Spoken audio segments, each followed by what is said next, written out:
On va s'intéresser justement tout de suite à ce centre XXL du Stade de France, ouvert pour au moins les 6 prochains mois, 6 jours sur 7. On retrouve tout de suite le maire de Saint-Denis, Mathieu Hanotin. Bonjour, merci d'être avec nous. Vous vous trouvez précisément devant le Stade de France, où on a pu le voir tout à l'heure grâce à nos envoyés spéciaux. Une longue file d'attente encercle le site. C'est le résultat d'un mois de préparation. On vient de voir comment ça allait fonctionner, ce dispositif. L'objectif affiché, c'est 10 000 injections par semaine. Vous pensez que le site va pouvoir tenir la barre ? Oui, absolument. Comme vous l'avez dit, ça fait maintenant plusieurs semaines que l'on se prépare.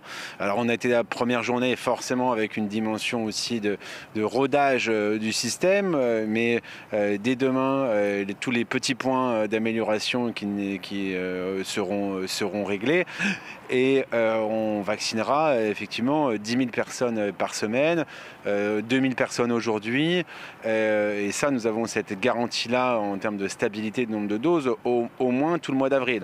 Le site, nous l'avons configuré pour pouvoir vacciner encore plus en ouvrant des box supplémentaires, parce que là, on va tourner avec 20-25 box et il y en a encore 20 à 25 disponibles qui sont potentiellement ouvrables. Et aussi, si demain, on avait des afflux supplémentaires de doses et si les cibles venaient à s'élargir, on peut tout à fait imaginer vacciner en soirée, voire le dimanche ou le matin. Alors je vous vois venir, si les cibles venaient à s'élargir, je crois que vous avez justement interpellé il y a quelques jours le gouvernement précisément sur ces fameuses listes prioritaires. Vous souhaiteriez, vous, que ces listes soient élargies à des personnels en première ligne comme les enseignants ou les assistantes puéricultrices notamment ?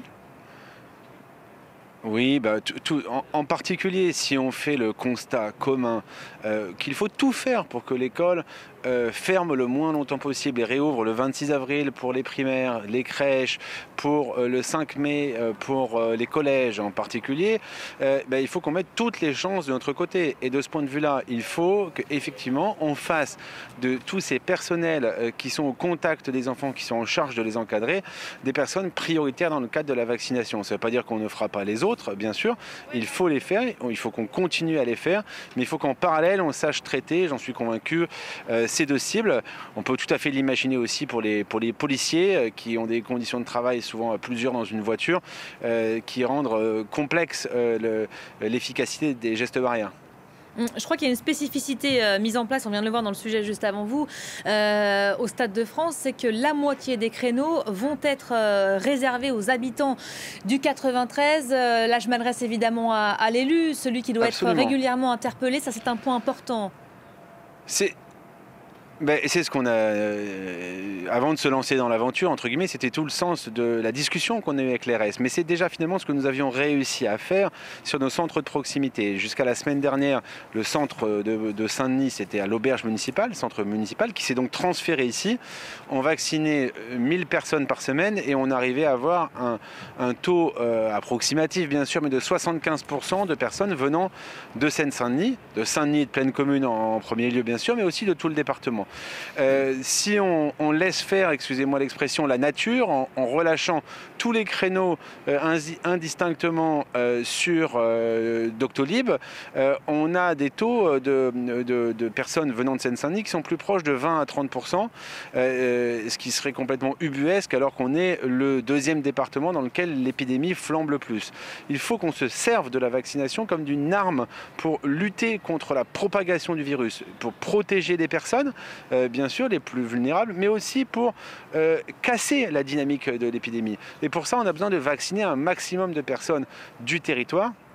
Et donc, il faut qu'on ait cette logique, cette capacité à en réserver un certain nombre sur la population. Vous savez, après, nous, on ne veut pas non plus faire une réservation à l'adresse complète, parce qu'il y a aussi beaucoup de gens qui travaillent sur le territoire de Saint-Denis, à la plaine Saint-Denis, par exemple. Et évidemment, tout cela, et j'en ai vu ce matin, ils sont, pour ceux qui, en tout cas, qui ont moins de 70 ans, mais avec des comorbidités, ils sont les bienvenus ici. Et demain, quand on descendra les limites d'âge, il faut aussi que ce centre serve pour toutes ces personnes-là également. Mathieu Hanotin, ces vaccinodromes ont forcément des détracteurs. Clémentine Autain, notamment tête de liste de la France Insoumise du Parti communiste pour les régionales en Ile-de-France, elle estime que la solution n'est pas dans le Stade de France, que ça ne permet de vacciner que 3% de la population de Seine-Saint-Denis. On a entendu plusieurs élus de Seine-Saint-Denis s'émouvoir de l'ouverture de la vaccination au Stade de France, estimant que cela réduisait les doses de vaccins disponibles dans les centres de proximité.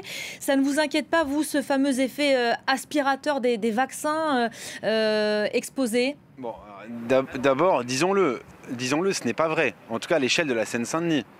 L'ensemble des autres, à part celui de l'Auberge qui a été transféré ici, mais l'ensemble des autres centres de vaccination de proximité sont toujours ouverts et sont pourvus peu ou prou du même nombre de doses que la semaine précédente. Alors des fois il y a des effets première, deuxième dose qui fait qu'on arrive à plus ou moins faire un nombre de primo-injections importantes, mais il n'y a pas eu d'effet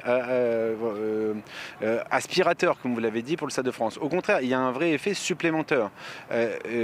1000 doses à l'Auberge, 10 000 doses au Stade de France. Donc on voit qu'il y a un effet accélérateur, un effet bonus, je ne sais pas comment on l'importe.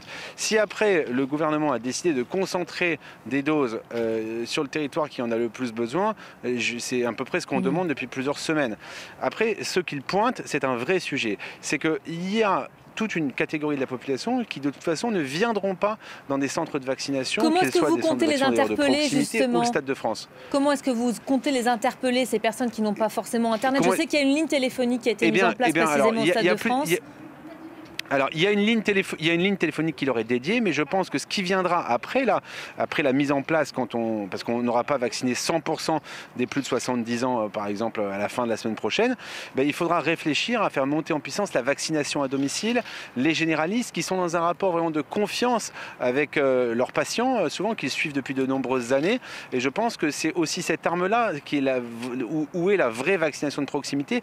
Elle est chez les professionnels de santé du quotidien, les généralistes, les pharmaciens, et demain, je l'espère, les infirmiers et infirmières libérales qui pourront le faire à domicile.